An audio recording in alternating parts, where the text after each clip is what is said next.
Well, I mean, the problem with the Pakistani behavior is that we have seen this now for almost 4 decades. In some ways, you can say it started with the very creation of Pakistan when they first sent terror groups across the border into Kashmir, disguised as tribes people. But subsequently, since 1989 in particular, when the Soviet Union withdrew from Afghanistan and the Pakistanis were able to turn their attention towards us, we have been systematically the victims of repeated attacks. It's not one or two.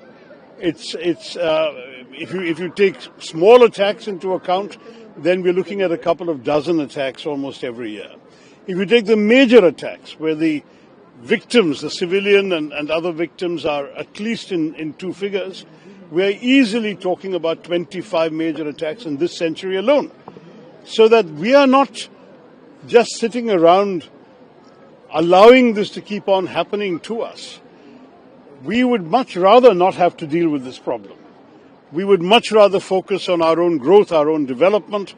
India has a great adventure in bringing its people into the 21st century, willing and able to take advantage of all the opportunities that this century offers for economic development, prosperity, high technology, and international cooperation.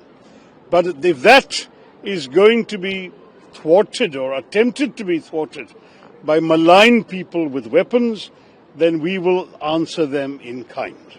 And that is also part of our message. Yes, perpetrators of terror should indeed be brought to justice, and we are not going to stop our hunt for those who did this latest atrocity.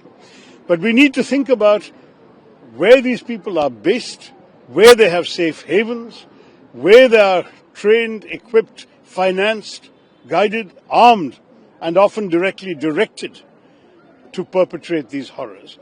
And they too should be accountable for what they have been doing. All people around the world feel in the face of terrorism. The solidarity that we are here to express today with the victims who span so many different nationalities, Americans and Indians and so many others were victims of 9/11, is a reminder, sadly, that we ourselves in India have been subject to the same wounds that you are seeing the scars of today in this very moving memorial. So we have come in a spirit of solidarity. We have come at the same time on a mission. We are traveling to 5 countries.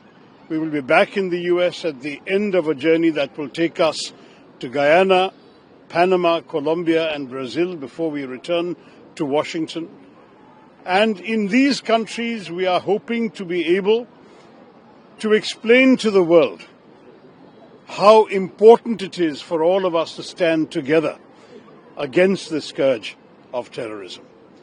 Just as the US showed such resolution and determination in the wake of 9/11, so too our country has stood up against the forces of evil who attacked us on the 22nd of April.